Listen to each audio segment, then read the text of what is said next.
What's up, Cowboys Nation? I'm Nick Eatman along with Stephen Jones, Cowboys Chief Operating Officer, and coming back from a big win against Carolina. Obviously, you guys needed to do that, took care of business in Charlotte, and just talk about how this team is still fighting, still coming together, and still, even doesn't matter how many injuries they are, still battling to the end. Yeah, I think at the end of the day, everybody talks about complementary football. I know Coach McCarthy does, and I think that's what this team's doing right now. I think the first half of the season, unfortunately, the offense was pressing because we were worried, how well the defense would do in terms of stopping the other team, under a new system with Coach Zimmer, and we were having a hard time stopping the run.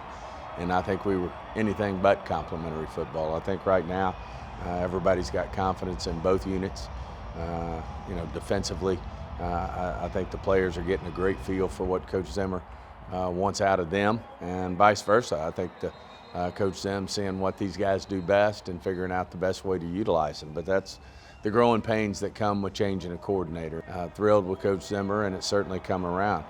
The other side of the ball, when you speak of complementary football, is offensively we're running the football, which is certainly a big deal in terms of time of possession and the things that we've done good when we had the 3 straight 12-win seasons is we control the ball.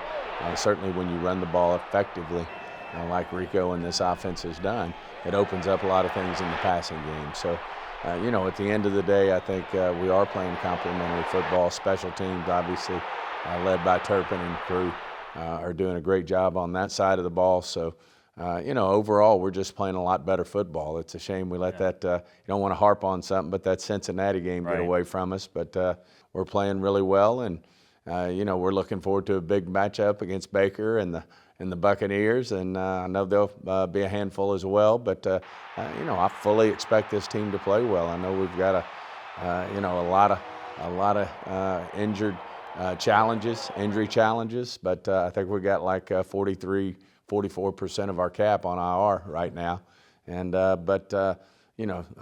Mike and his staff keep having these guys go to work every game and are playing well.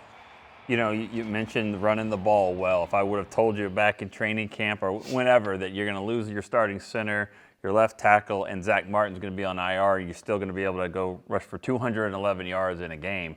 What would you have said to that, especially with Hoffman playing the way he's playing? Well, I'd say that'd be a challenge, but obviously they're getting it done. And, I just think it's, like I said, just a whole complementary football idea of, the defense, offense, and special teams all working together. And, of course, Rico's doing an outstanding job. I know there was a lot of concerns, the first part of the season. Did we have the personnel to run the football? But, you commit to the run.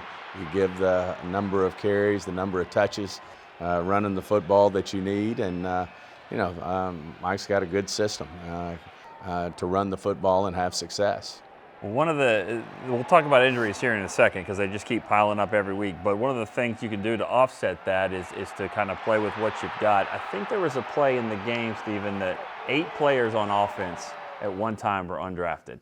Yeah. 8 players. Obviously. I wasn't aware of that statistic, but that just shows you the next man up. Yep. And, when you have to go deep, into your depth chart, that's where the real heavy lifting's done. The easy thing is to, pick the first part of the draft. A lot of teams have those the same way. But that's where the hard work pays off, to find the Brock Hoffmans of the world, to find a Turpin, to find, those type of players that make a difference. That's where your scouting department pays off. And, it's certainly great that these guys are getting valuable experience. It's great to see Amaris step up, to have another young linebacker coming that's making plays out there. Nealon, he's getting back in the groove. Just sat in a personnel meeting where he's doing really well, and Izera's back up coming off that injury. So, we feel really good about, the young people on this football team, and, look forward to going out and playing the Buccaneers. Let me ask you about Trevon Diggs. He's going to have surgery. Looks like he's going to be out for the season as well, and some time after that. Can you share anything with how tough that injury is and just what to expect from him moving forward? Well, he's a competitor, and he re-injured that knee. Re-injuries, it's a different injury, so same knee. But that had been, he'd been carrying fluid on it, and coming off that injury, and that's part of what goes with coming off major knee surgery. But unfortunately, he had some cartilage damage that's going to have to be fixed now, and he'll be out for quite some time. But I think we got some of the best training staff in the NFL, and I know they'll get with him and they'll do what it takes to get him ready as soon as possible. Let me ask you about one more defensive star. You've got Micah Parsons. There's been a lot of speculation with him still needing a big contract out there, and just where the team stands on that, already paying Dak and CD. What do you think? How do you think he is playing coming back from this injury, and just what about his future here with the team? Well, we started playing really good defense about 4 or 5 games ago, and just so happens I think that's when Micah came back. So he's a game wrecker.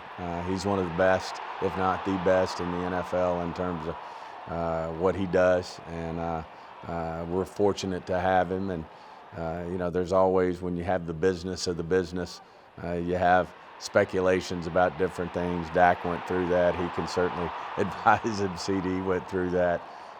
But our goal, it always has been since day one, was to sign Dak and CD and Micah. And we're fortunate to have drafted those 3 guys, and our goal is to get them all wearing a helmet for the future.